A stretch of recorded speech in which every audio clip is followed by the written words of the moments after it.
In this section of Chapter 10, we're going to look at converting alcohols into better leaving groups so they can better undergo substitution reactions. So if you remember, alcohols are very poor leaving groups because they would leave as OH-. So in order to convert alcohols into better leaving groups, we had previously looked at converting it into water as a leaving group. But we would need to use acidic conditions in order for that to happen. So another way that we can convert alcohols into better leaving groups is through the use of phosphorus tribromide or phosphorus trichloride.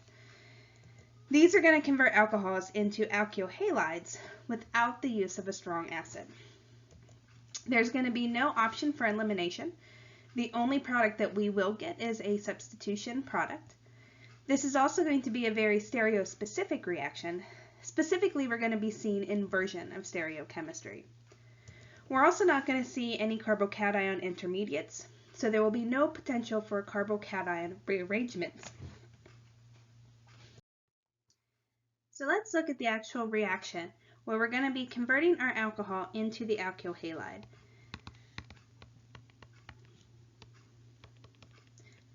So we will start off with our alcohol, and the only thing that we need to make sure that we have on our alcohol for this to react, it at least needs to be a secondary alcohol. It cannot be a tertiary alcohol. At least needs to be secondary. It can be methyl, it can be primary or secondary, but it cannot be tertiary for this reaction to actually work. So one of the things that we can react with is going to be our phosphorus tribromide.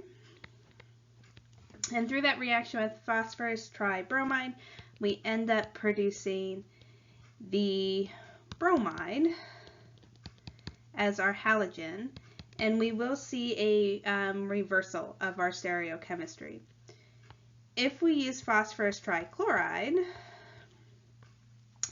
this will produce the chloride, and again we will see a reversal of our stereochemistry if we have started off with a stereocenter. So not only does this need to be a secondary, primary, or a methyl group in order for the reaction to work, it does still need to be an sp3 hybridized carbon atom. We're going to see through the mechanism that this really works through an SN2 type mechanism. So with our mechanism, what we're going to see initially with our phosphorus tribromide, I will work through that mechanism.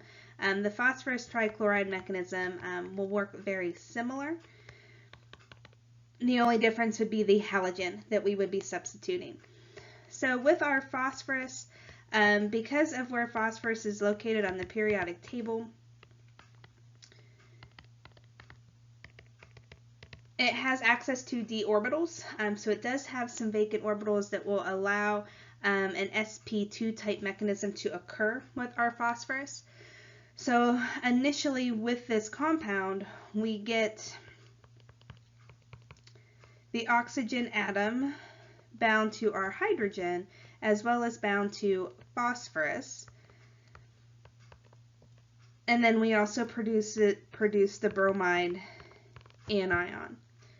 This bromide anion can now come in and react under that sp2 type mechanism once again, driving off that PBr2OH unit as well.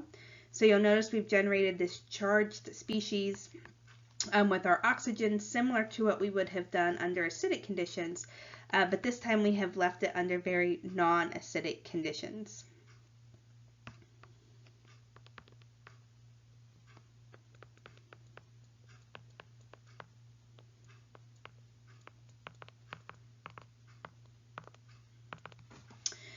This is also why you'll see if we react with the phosphorus tribromide, it's the bromide species that we produce. If we react with the phosphorus trichloride, it's the chloro species that we produce as well, because through that initial reaction of the oxygen with the phosphorus, it drives off the halogen. And then that halogen is what reacts in the SN2 type mechanism to generate the alkyl halide, with driving off this much better leaving group that we have. It's a big bulky group, so we're only going to see SN2 type mechanisms through this, and we will not see this just leave and undergo those one type mechanisms.